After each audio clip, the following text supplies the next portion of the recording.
मेरी और मेरी फैमिली की तरफ से आप सभी को नवरात्रि की हार्दिक शुभकामनाएं। तो ये नवरात्रि का फर्स्ट डे का मेरा ब्लॉग है, जो कि मैंने स्टार्ट तो बहुत पहले से ही किया था, मतलब फर्स्ट डे से ही किया था, लेकिन आज जब ये ब्लॉग जा रहा है तो नवरात्रि का तीसरा दिन है। तो मेरी पूजा जो है वो बहुत ही अच्छे से हो चुकी है। आई होप कि आप लोगों के भी बहुत अच्छे व्रत जा रहे होंगे नवरात्रि के। लोग नहा चुके हैं, सबकी पूजा हो गई है। बस मैं बची हूँ। अब मैं जा रही हूँ नहाने, क्योंकि मुझे करना है पाठ, तो थोड़ा सा टाइम लगेगा। और ये मैंने उल्टा पहना हुआ है, इसलिए आपको ऐसा लग रहा होगा। तो चलिए नहा कर मिलते हैं। और यहाँ पर मैंने दीपक को थोड़ी देर पानी में भिगा कर रख दिया था, फिर इसको पानी से निकाल कर साफ़ करके रख देंगे। तो हवन बनाने के लिए सबसे पहले आपको लेना होगा काला तिल। तो इसे काफ़ी अच्छे से पहले साफ़ कर लीजिए, बीन लीजिए, ताकि इसमें कुछ और भी जो अन्न रह जाते हैं जो ना कि मैंने एक्स्ट्रा, 1 केजी जैसे लिया गेहूँ हुआ है, है, सरसों इसको है, ये काफ़ी सब अच्छे से चीज़ें हम ना पहले हो तो इसको साफ़ कर काफ़ी लें। अच्छे से साफ़ कर लीजिए। और फिर इसको पानी से ना 3 से 4 बार धुल लीजिए। तो हवन सामग्री बनाने के लिए तिल का इसमें बहुत ही ज़्यादा ज़रूरी होता है, मतलब तिल बहुत ही मेन होता है, तिल और जौ। उसके बाद इसको साफ़ करके छान लिया है, फिर थाली में फैला दिया है और छत पर जाकर ना इसको किसी कपड़े पर फैला देंगे और हाँ ऊपर से नेट लगा देंगे, ताकि कोई भी पक्षी वगैरह ना आए इसमें, नहीं तो खाने लगते हैं ना। फिर यहाँ पर मैंने जौ लिया था, ये इंद्र जौ नहीं है, ये जौ है। और इसको भी पहले काफ़ी अच्छे से साफ़ कर लेना होता है। उसके बाद इसको भी ना हम पानी से धुल लेंगे और इसे भी हम धूप में सुखा लेंगे। तो मतलब जब भी आप हवन सामग्री बनाइए तो तिल और जौ को बहुत अच्छे से साफ़ कीजिए। उसके बाद ना उसको फिर से एक बार देख लीजिए कि उसमें कोई कीड़े वगैरह तो नहीं है, कुछ और भी तो इसमें चीज़ें नहीं ऐड हो गई हैं, क्योंकि अपनी तरफ से ना पूरी साफ़ सफाई के साथ ही चीज़ें करनी चाहिए ना। तो ये देखिए, जौ को भी मैंने वापस से बीन लिया था, तो मुझे एक दो ना सरसों के दाने यहाँ पर दिखे हुए थे। तो सारी चीज़ें अच्छे से साफ़ हो चुकी हैं। और यहाँ पर मम्मी के पैर में दर्द हो रहा था, तो इसीलिए वो बैठकर मखाने भी काट रही थी, क्योंकि मखाने भी हवन सामग्री में पड़ते ही हैं। तो हमारे यहाँ नवरात्रि की जो हवन बनती है, हवन सामग्री, वो किस तरीके से बनती है वही मैं आपके साथ शेयर कर रही हूँ। तो अब एक बड़ा सा हम बर्तन ले लेंगे, जिसमें सारी चीज़ें ना हम काफ़ी अच्छे से मिला पाएँ। तो इसमें हम काला तिल ऐड कर देते हैं, क्योंकि ये काफ़ी अच्छे से सूख चुका है। तो ये दोनों चीज़ें बहुत अच्छे से सुखा लेना है। फिर इसमें ऐड करेंगे गुड़। तो गुड़ को एकदम छोटे छोटे टुकड़ों में तोड़कर डालें, जिससे कि हवन करते टाइम में कोई प्रॉब्लम ना हो, और बहुत ज़्यादा बड़े टुकड़े अच्छे नहीं लगते हैं, क्योंकि हवन जब भी आप बनाइए ना तो बहुत ही श्रद्धा के साथ बनानी चाहिए। अब इसमें ऐड कर देते हैं शहद। तो ये हवन सामग्री ऐसी है ना कि ये एकदम प्रॉपर है, बहुत सिंपल तरीके से ये बनाई जाती है। और यहाँ पर डालेंगे पंचमेवा, जिसको मैंने काफ़ी छोटे छोटे टुकड़ों में कट कर लिया है, जिसमें मैंने काजू बादाम लिया है, किशमिश लिया है, नारियल है और मखाना है। तो पंचमेवा यहाँ पर डाल देते हैं। और हवन सामग्री ना, मतलब जितनी चीज़ें आपके पास हों, बिल्कुल अपनी श्रद्धा के अनुसार ऐड कीजिए। और ये है हवन पैकेट जो मार्केट में मिलता है ना, तो ये हवन पैकेट वो वाला नहीं है, ये ऑर्डर देकर बनवाया जाता है। क्योंकि हवन सामग्री में इतनी सारी चीज़ें होती हैं ना, कि जो कि नॉर्मल इंसान के लिए उतनी चीज़ें इकट्ठी कर पाना बहुत ही मुश्किल होता है। तो यहाँ पर बहुत सारी चीज़ों को ऑर्डर देकर और ये हवन सामग्री बनाई जाती है। जो प्रयागराज के हैं, अगर उन्हें ये चाहिए ना, तो मुझे ज़रूर से कमेंट कीजिएगा, तो मैं आपको बता दूँगी कि कहाँ पर मिलता है। और नवरात्रि के टाइम पे ये मिलता है। और अगर आपके पास ये नहीं है, तो जो मार्केट का हवन पैकेट होता है ना, वो आप ले लीजिएगा। तो यहाँ पर मैंने ये 1 केजी लिया था। सारी चीज़ों को काफ़ी अच्छे से मिला देंगे। उसके बाद हम यहाँ पर डालेंगे देसी घी। तो ये आप चाहें तो घी को पहले अच्छे से पिघला लें फिर डालें, लेकिन मैंने यहाँ पर डाल दिया क्योंकि काफ़ी अच्छे से मिक्स हो गया। घी डालने के बाद यहाँ पर आपको डालना है कमलगट्टा, जो कि हवन में ये भी काफ़ी ज़रूरी होता है। तो कमलगट्टा डाल देते हैं। इसके बाद यहाँ पर हम ऐड करेंगे गुगुल। गुगुल को बहुत लोग गूगल भी बोलते हैं या गूगल भी बोलते हैं। तो यहाँ पर इसको गुगुल भी ऐड कर देते हैं। इसको भी मैंने तोड़कर डाला है। तो हमारे यहाँ नवरात्रि में जो हवन सामग्री बनती है, उसमें किसी भी अन्न का इस्तेमाल नहीं होता, जैसे कि चावल, ये सब इसमें नहीं डाला जाता है। अदरवाइज़ इसमें बहुत सारी चीज़ें पड़ती हैं, जो कि आपको पता है। अगर आपको इसका ना एकदम फुल प्रॉपर वीडियो चाहिए ना, तो मुझे कमेंट कीजिएगा, क्योंकि वो थोड़ा सा लेंदी होगा, लेकिन मैं आपके साथ ज़रूर शेयर करूँगी। इसमें अनार की लकड़ियाँ, समी के पत्ते, समी की लकड़ियाँ, मतलब समी के पत्ते नहीं, समी की लकड़ियाँ, बहुत सारी चीज़ें होती हैं, जो कि अगर आप इसकी लिस्ट बनाने बैठेंगे ना, तो भाई वो बहुत लंबी हो जाती है। और ये जो हवन सामग्री मैंने आपको दिखाई है ना, जो कि ऑर्डर देकर बनवाया जाता है, इसमें सारी चीज़ें मिली हुई होती हैं। इसमें कुछ भी मिसिंग नहीं होता है कि आपको अलग से डालना पड़े। इसीलिए ये हवन बहुत ज़्यादा अच्छी होती है।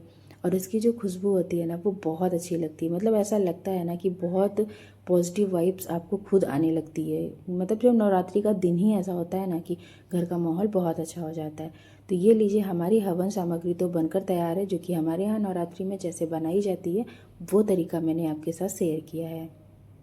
तो हवन सामग्री बनाने का ये तरीका आपको कैसा लगा मुझे कमेंट करके ज़रूर से बताइएगा। और ये हवन ऐसी है, संपूर्ण हवन आप इसको बोल सकते हैं, क्योंकि हर चीज़ें सबके पास अवेलेबल नहीं होती हैं। तो ये इस तरीके से आप बना सकते हैं। और फिर यहाँ पर पापा जो है वो पूजा उनकी हो रही थी, फिर उनको हवन भी करना था। तो यहाँ पर पापा ने हवन भी कर लिया, क्योंकि पापा जो है वो नवरात्रि में 9 दिन पूरे हवन करते हैं और मैं तो लास्ट 9वीं वाले दिन करती हूँ। यहाँ पर दूध बॉयल हो रहा था, मम्मी यहाँ पर मखाने रोस्ट कर चुकी थी और मूंगफली रोस्ट कर चुकी थी, काजू भी अच्छे से भुन चुका था। और यहाँ पर शालू अपनी चाय दिखा रही थी। और यहाँ पर फिर मम्मी ने बनाया था सिंघाड़े का हलवा। सिंघाड़े के आटे का जो हलवा बनता है वो मम्मी बहुत अच्छा बनाती हैं, मतलब हम लोगों ने उन्हीं से सीखा है ये हलवा बनाना। और यहाँ पर शालू कट कर रही है, मैं आपको दिखाती हूँ कि इसके पीसेज ना बहुत ही बढ़िया से निकल कर आते हैं। तो ये मेरी मम्मी जो हलवा बनाती है ना गाइज़, ये सच में बहुत ज़्यादा टेस्टी होता है। अगर आपको उनके हाथों का ये हलवे की फुल वीडियो चाहिए ना तो मुझे ज़रूर से बताइएगा, मैं शेयर कर दूँगी। मतलब उन्हें बताऊँगी, वो बनाएंगी तो मैं वीडियो बनाकर शेयर करूँगी। और ये हलवे की पीसेस देखिए, देख सकते हैं ना, बिल्कुल क्लीन निकल रहे हैं। उनका कोई परफेक्ट मेज़रमेंट नहीं होता है, लेकिन ये हलवा सच में बहुत टेस्टी लगता है। और ये हम लोगों ने इसको बनाना तो अपनी मम्मी से ही सीखा है। वैसे सारी चीज़ें मम्मी से ही सीखते हैं और मेरी मम्मी तो बहुत मस्त खाना बनाती हैं। तो हमारा इधर हलवा बन चुका था, इधर पापा आरती भी कर चुके थे, हवन भी हो चुकी थी। अब बारी थी मेरी पूजा करने की। जब सब लोग कर लेते हैं ना तब मैं लास्ट में बैठती हूँ, क्योंकि मुझे भी थोड़ा सा टाइम लगता है। तो यहाँ पर मैं मंदिर में आ चुकी थी पूजा करने के लिए, तो मैंने थोड़ी सी क्लिप आप लोगों के साथ शेयर कर दी। आई होप कि आप लोगों के भी नवरात्रि के व्रत बहुत अच्छे जा रहे होंगे। तो यहाँ पर मैंने जो भी चीज़ें खरीदी थी ना, ये देखिए रेड वाला कपड़ा भी काफ़ी अच्छे से चौकी पर बिछ गया है। और ये देखिए चुन्नी जो कि बहुत ज़्यादा सुंदर लग रही है ना, और सच में इसका कलर भी बहुत अच्छा था, एकदम डार्क रेड था। तो मुझे ये चुन्नी बहुत सुंदर लग रही थी।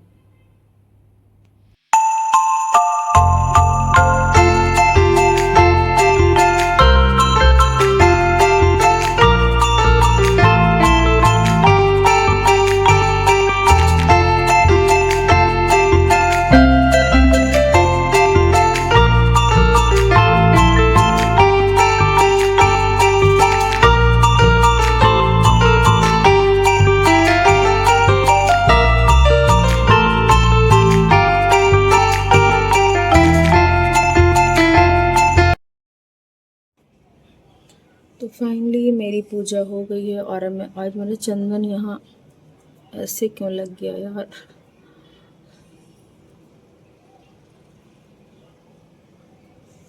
अब सही है। तो आज है नवरात्रि का पहला दिन। तो मेरे और मेरी फैमिली की तरफ से आप सभी को नवरात्रि की ढेर सारी शुभकामनाएं। और आई थिंक आज बहुत लोगों का व्रत होगा। तो मेरे यहाँ तो आज सबका है, 9 दिन मेरा और पापा का है, मम्मी शालू का आज है और अष्टमी को रहेगा। बाकी आज तो सबका है। तो मेरी पूजा हो गई बहुत अच्छे से, जो कि मैंने आपको दिखा भी दिया, मतलब आप लोगों के साथ क्लिप शेयर भी कर दी मैंने। और अब मुझे लगी है प्यास, तो मैं चलती हूँ पानी पीने। शालू शायद बना रही होगी शरबत, और गेट में बंद करती हूँ। तो फाइनली मेरी पूजा तो हो चुकी है। और उसके बाद पूजा से उठने के बाद ना प्यास तो इतनी भयंकर लगी हुई थी कि मुझे ना कुछ और दिख नहीं रहा था, मुझे सिर्फ दिख रहा था ये शरबत, जो कि ठंडा ठंडा था। बस लग रहा था यही पी लो बस। फिर यहाँ पर आलू वगैरह कुछ भी फ्राई नहीं हुए थे, क्योंकि दिन में आलू तो नहीं फ्राई होता है, बहुत रेयर ही कभी मन हुआ तो फ्राई कर लिया मैंने, अदरवाइज़ नहीं होता। या तो आप फ्रूट्स खा लो या तो फिर हलवा, जो कि हलवा बहुत ही कम मतलब अच्छा लगता है, मतलब ज़्यादा आप इसे नहीं खा सकते हो। यहाँ पर सेब, अंगूर और अनानास ये सब कुछ सालों ने पहले ही काट दिया था, तो मैं केवल थाली लगा रही थी। फिर खाने के बाद यहाँ पर मैं अपना काम करने लगी थी। फिर काम करने के बाद शाम का टाइम हो गया था, जिसमें मैंने ये मखाना, मूंगफली और चाय लिया था, जो कि मम्मी ने ये सब कुछ बना कर दिया था, क्योंकि नवरात्रि का फर्स्ट डे है और हर किसी का मतलब सभी का व्रत था। फिर रात की भी पूजा मेरी हो चुकी थी। उसके बाद मैं आ गई थी छत पर, थोड़ी देर मैंने टहला, क्योंकि हवाएं ना बहुत अच्छी चल रही थी। तो रात का मौसम तो वैसे ही बहुत अच्छा होता है, और हवा भी चल रही थी तो बहुत अच्छा लग रहा था। तो मेरा नवरात्रि का कुछ ऐसा रहा दिन। तो मैं छत पर बहुत सुकून के साथ थोड़ी देर बैठी थी, फिर मैं आ गई थी नीचे। तो छत की सारी लाइटों को पहले ऑफ़ करना होता है, क्योंकि भाई बिजली का बिल भी बहुत ज़्यादा आता है। तो मैंने सारी लाइटों को यहाँ पर ऑफ़ किया। उसके बाद मैं आ गई थी नीचे, क्योंकि आलू फ्राई जो है वो हो चुकी थी, शालू बना रही थी और मुझे लग गई थी बहुत ज़्यादा भूख, क्योंकि यहाँ पर रात के ना 10 बज चुके थे। और दोपहर में मैंने क्या कुछ खाया था वो आपको दिखाया ही था। और 10 बज चुके थे तो भूख तो मुझे बहुत तेज़ लगी थी। और ये नवरात्रि का पहला दिन है, इस दिन थर्सडे भी था, तो मैंने नमक भी नहीं खाया था, तो मुझे थोड़ी सी और ज़्यादा वीकनेस लग रही थी। तो मेरे नवरात्रि के व्रत तो कुछ इस तरीके का रहा, वो भी पहला दिन। और जब मेरा ये ब्लॉग जा रहा है तो नवरात्रि का ये 3rd डे होगा। तो आई होप कि ये ब्लॉग आपको पसंद आया होगा। तो चैनल को सब्सक्राइब कीजिएगा, वीडियो को लाइक एंड शेयर कीजिएगा। मिलते हैं नवरात्रि के एक और नए ब्लॉग के साथ।